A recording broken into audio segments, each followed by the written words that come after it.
Hey everyone, welcome back to my channel. Good evening. কেমন আছো সবাই? আমি তো ভীষণই ভালো আছি আর আশা করছি তোমরাও ভালো আছো। দেখো, অনেকদিন পর আবার একটা নতুন ভিডিও নিয়ে চলে এসেছি। আর আজকের ইভিনিংয়ে দেখো আমি এখন রেডি সেডি হয়ে কোথায় যাচ্ছি তোমরা বলো তো। আমি কোথায় যাচ্ছি জানার জন্য অবশ্যই তোমাদেরকে পুরো ভিডিওটা দেখতে হবে। না থাক, চলো তোমাদেরকে আর অপেক্ষা করালাম না, বলেই দিই আমি কোথায় যাচ্ছি। আমি আজকে যাচ্ছি মেলায়। আমি, আমার হাজব্যান্ড আর আমার মেয়ে, আমরা তিনজন মিলে যাচ্ছি মেলায়। তো মেলায় যাওয়ার জন্য আমি রেডি হচ্ছি। তো ফার্স্টে মুখে একটু ময়শ্চারাইজ ক্রিম মেখে নিলাম, তারপরে চোখে একটু হালকা করে আইলাইনার লাগিয়ে নিলাম, আর তারপরে উঁচু করে চুলটা বেঁধে নিয়েছিলাম। দেখো বন্ধুরা, আমি একদমই সাজতে পছন্দ করি না বললে ভুল হবে, মানে আমি খুব কম সাজি, কারণ আমার সাজতে না ভীষণই অধৈর্য লাগে। আর অতটা সময় নিয়ে সাজুগুজু করা আমার একদমই বিরক্তকর লাগে। আমি এটা আমি একদমই পছন্দ করি না যে সাজার জন্য আমার অর্ধেকটা টাইম চলে যাচ্ছি, যার কারণে আমি ফটাফট রেডি হয়ে যাই। এটা দেখো, চুলগুলো উঁচু করে বেঁধে নিয়েছিলাম। বেঁধে নেওয়ার পর আমি ঠোঁটে হালকা একটু লিপস্টিক লাগিয়ে নিয়েছিলাম। তো লাগিয়ে নেবার পর দেখো, আজকে প্রচণ্ড গরম পড়েছে। এই ঠান্ডা ছিল, ঠান্ডার মধ্যে হুট করে কেমন একটা গরম পড়ে গেল, যার কারণে শরীরটা সবারই একটু হয়তো অস্বস্তি বোধ হচ্ছে। আমারও হচ্ছে, আর হয়তো সবারই হচ্ছে এরকম।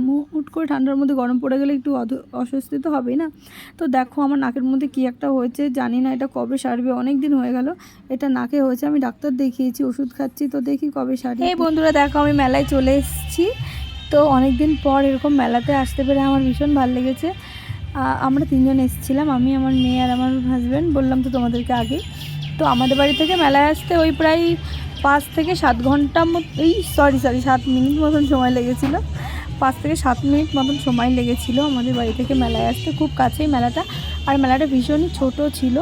তো দেখো, মেলায় ঢুকেই ফার্স্টে জিলিপি, বাদাম, ও তারপরে দেখো ফুচকা খুব একটা আমি ভালোবাসি না, তো তাও ফুচকাটা খেতেই হবে, মেলায় এসেছি যখন ফুচকা না খেলে হয়। তারপর দেখো, ফুচকা খেতে শুরু করে দিয়েছি আমি, আমার মেয়ে। আমি ফুচকা অত একটা ভালো খাই কিন্তু ভালো খাই না। তো দেখো, আমার থেকে ফুচকা ভালো খায় হলো আমার মেয়ে। আমি কটা ফুচকা খেতে পারি, ও তার থেকে বেশি ফুচকা খেতে পারে। আমি 4-5টা ফুচকা খেতে গিয়ে না আমার দম বেরিয়ে যায়, আমি আর ফুচকা খেতেই পারি না। কিন্তু ও সেখানে দাঁড়িয়ে দাঁড়িয়ে 10টা ফুচকা খেয়ে নেবে, ওর কোনো কথা হবে না। তো দেখো, ও কীরকম ফুচকা খাচ্ছিলো। তারপরে মেলার মধ্যে দেখো, এখানটাতে নাচ হচ্ছিলো, আমরা একটুখানি দেখেছিলাম, বেশিক্ষণ সময় এখানে দাঁড়ায়নি। তারপর পুরো মেলাটা একটু ঘুরে ঘুরে দেখছিলাম জিনিসপত্রগুলো। বেশি বড় না মেলাটা, ওই বললাম তো খুবই ছোট মেলা, একদমই ছোট। তো তারপরে দেখো, এখানে অনেক দোলনা টোলনা বসেছে, আর দেখো কত বড় ওই বড় নাগরদোলনাগুলো। আমি কোনোদিনও উঠিনি, আমার বরাবরই এগুলো দেখলে কীরকম ভয় লাগে, আমি কোনোদিনই উঠতে পারি না এগুলোতে। তো তারপর দেখো, কিছু কেনাকাটা করতে চলে এসেছি, মেলায় এসেছি, কিছু কিনবো না এরকম কখনো হয় নাকি।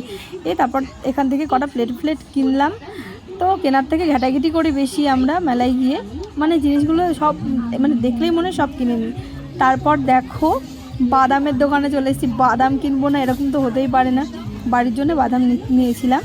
তো বাড়ির জন্য বাদাম টাদাম নিয়ে চলে এসেছিলাম। তারপরে দেখো কীরকম হুড়মুড় করে বৃষ্টি চলে আসলো, মানে এত সুন্দর পরিবেশের মধ্যে হুট করে কীরকম একটা বৃষ্টি চলে আসলো দেখো। তারপরে বৃষ্টির মধ্যে ভিজে ভিজে আমার বর আমার জন্য পাঁপড় এনে দিয়েছিল। আর বৃষ্টি তখন হালকাই পড়ছিল, আর হালকা ঝিরিঝিরি বাতাস বইছিল, আর এরকম বৃষ্টির মধ্যে পাঁপড় খেতে তো ওয়াও, আমার সেই মজা লাগছিল, ভীষণই সুন্দর লাগছিল। আর এরকম একটা পরিস্থিতি হবে আমি বুঝতেই পারিনি আজকে মেলায় গিয়ে কীরকম। তারপরে কারেন্ট অফ হয়ে গেল, কীরকম ঝড় শুরু হয়ে গেল। তারপর আমরা দাঁড়িয়েই রয়েছি, বৃষ্টি থামার আর কোনো নামই নেই। তারপরে দাঁড়িয়ে বোর হচ্ছিলাম, তো বাড়ির জন্য যে বাদামগুলো কিনে নিয়েছিলাম সেগুলো খেতে শুরু করে দিয়েছিলাম আমরা।